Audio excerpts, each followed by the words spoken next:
What is going on, guys? DBG here, and today we are going to be doing another My Team video, and we're going to be talking about the 5 best invincibles you can buy in terms of money wise. MTY is usually 5 best ones you can get. Like Yao, guys like Yao haven't gone down in price. D-Rob's barely gone down. Shaq's barely gone down. Wilt, and Wilt's a buyout right now, but he's still pretty expensive. These 5 guys are guys that I think they're all under 50k, or one of them may or may not be 50k. But they are all reasonably priced to very cheap. Two of them I think are reasonably priced, and 3 of them are incredibly cheap. And these guys are quality lads. They're quality. And do you want to know what separates these guys from some other guys?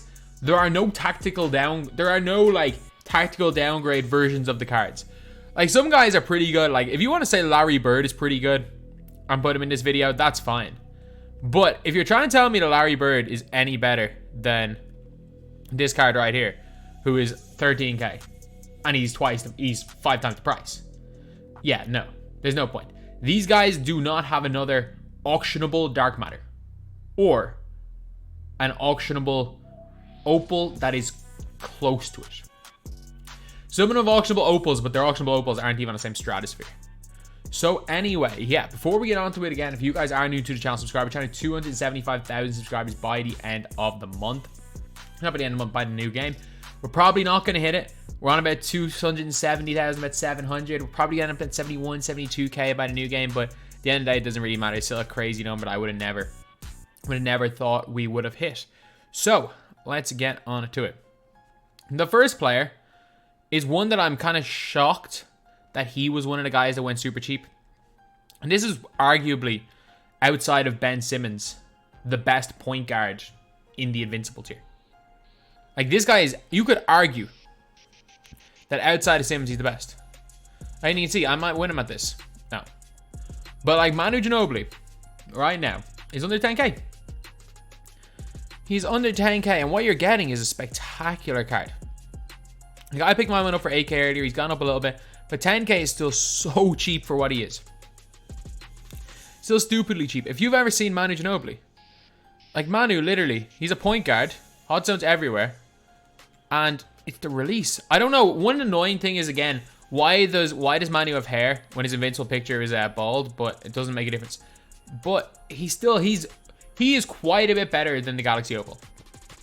Normally, I would say, oh yeah, you know what? It's worth it just using the Galaxy Opal. But there's a certain price where I'm just like, yeah, if it's cheap, go for the upgrade. And this is one of those ones if you're a big Manu Ginobili fan, if you're a Spurs fan, or if you just like Dante Exum base. Like, there's a reason why so many people use this guy. There's a reason why a lot of people use the other Manu Ginobili. Like, a lot of like pro and point guards still to this day occasionally use that other Manu Ginobili, because Exum base is Exum base. But Manu is he's still Manu at the end of the day, and he's gonna be good in this game. As long as they don't give him that awful jump shot 18, he's gonna be pretty good. But yeah, so this is one of those cards that has gone super under the radar. And honestly, this is one of only 2 that I currently own right now. And this is a card that I was shocked to see it go down to 8k MT at one stage today. I was shocked to see Manu Ginobili. He does everything. The only annoying thing is that the picture of him is long hair, or his short hair, and for some reason they gave him long hair. Doesn't really make much sense, but at the end of the day, not everything has to make sense. So, and we have got Manu Ginobili. Who sold? Oh, I got outbid. Then we have got a surprising one. This is a card that I don't particularly like, but at his price, he's not bad. Scotty is not bad for his price. He really is not. He is another guy that I have. I don't mind the guy. Again, you're looking at, is he over 10k? Okay, so he was another one that was down like 9k. But still, let's just say even 15k, Scotty's not bad. Especially if you are a fan of Scottie Pippen. You're paying 13k for elite defensive animations. And not a great release, but the gap between this Scottie Pippen and the Opal Scottie Pippen are night and day. Like, it's not even close. Like, this release, it's not good, the release. It's not unusably bad. It really is not unusably bad. I'm telling you that right now. This release, it's slow. He sold me by missing a corner 3 in the cheapest Invincible Squad game. I'm telling you, he can shoot. He's a pretty decent shooter. Was he a terrible card when he was like 100k? Yes. Are there better cards for 15k than him? Of course. But again, a lot of people want to use invincible cards and a lot of people want to use big names. Scottie Pippen is both. And Scottie Pippen is not terrible. He is a decent card right now. Do not shoot. I would not shoot with him off the dribble ever. Like, it's the most awkward, weird load up animation. But I mean, if he's standing in corner, catch and shoot, bang. That's greenable. If he's spotting up on hash. Wide open. That was a bad one there. Like, if he's out here spotting up on hash, catch, green. Like, that's doable. He's going to be a great defender, great dunker. Scottie Pippen is a really solid card. He is a really, really solid card. Next, I'm shocked at how cheap this guy is. He actually went down as far as 8k at one stage, or went as far as 9k at one stage. I ended up using Scottie for the team. He just missed out. It's Jimmy Buckets. This was the most shocking cheap one. Like, Manu was shocking.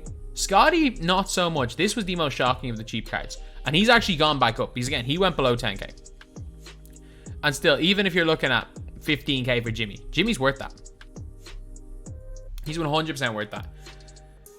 Like, if you're a Jimmy, because again, the only reason, at this stage of the game, the only reason anyone's using a Jimmy Butler is if they're a Jimmy Butler fan. And like, I have that other Dark Matter Jimmy. He's not bad. He's 16,000 MT. And he's just an upgraded version of a not bad card. Is he as good as Corey Kispert? No. At the same time, he's a bigger name. Is he as good as Clay? He's better than Clay. He's one of, like, there's a reason why I don't have Clay on this list. If you're on current gen, by the way, you could put in Clay on this. Clay is on this list. Clay just sucks on next gen. He gets load ups on every jumper. Well, for me, he sucks. And he's also basically, the reason why, again, I don't have Clay on this list is that this Clay exists. This card is the exact same. Like, you're never going to notice the difference between the Clays. So there's no point in me bringing Clay on this list, but Clay's not bad, not a bad card at all if you want to use him specifically want invincible. But Jimmy, man, he plays good defense, base 22, obviously every half badge you need. Shoots it well, really good card.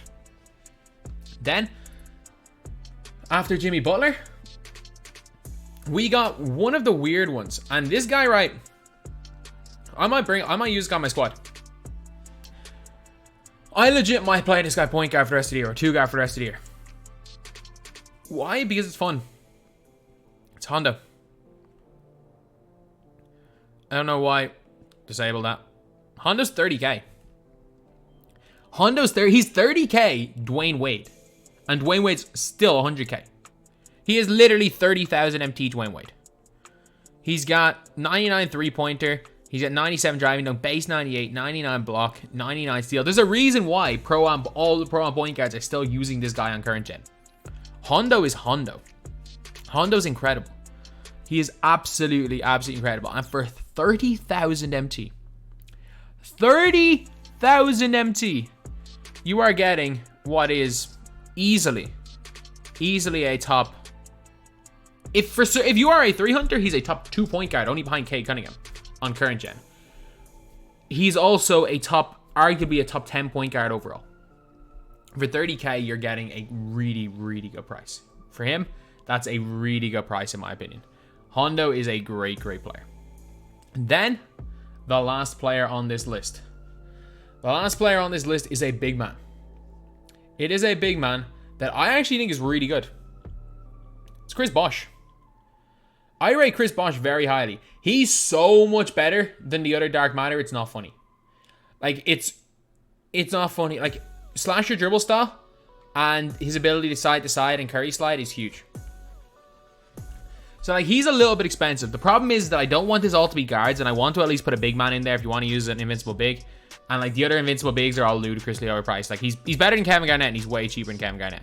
So for 55k, so you're still saving about 15, 20k on Kevin Garnett, and he's so much better than Duncan.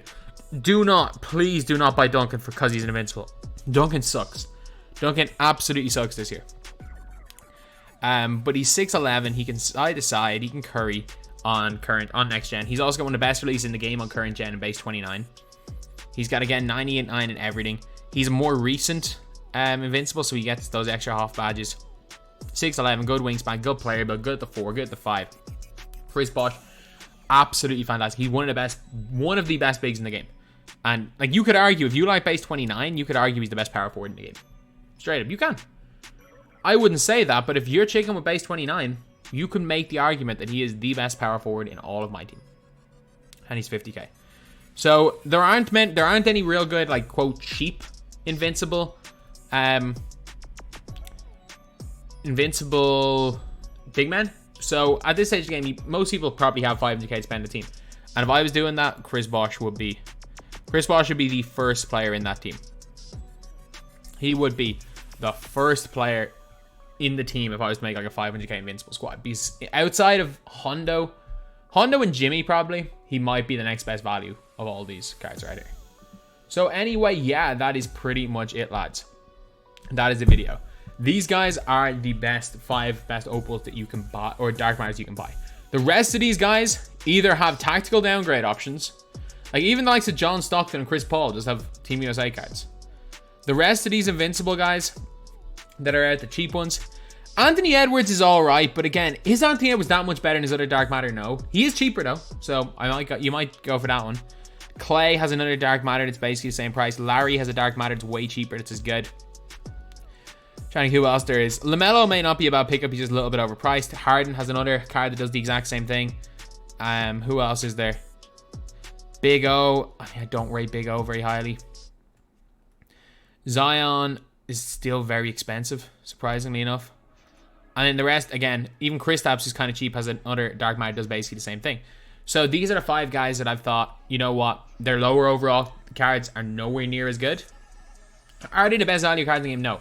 But if you specifically want 5 invincibles and you want 5 really good invincibles that you can't basically get the exact same card for way cheaper with the exact same player name as well, these are the guys to go for. So anyway, that's the video. Thank you guys for watching. Please like, comment, and subscribe.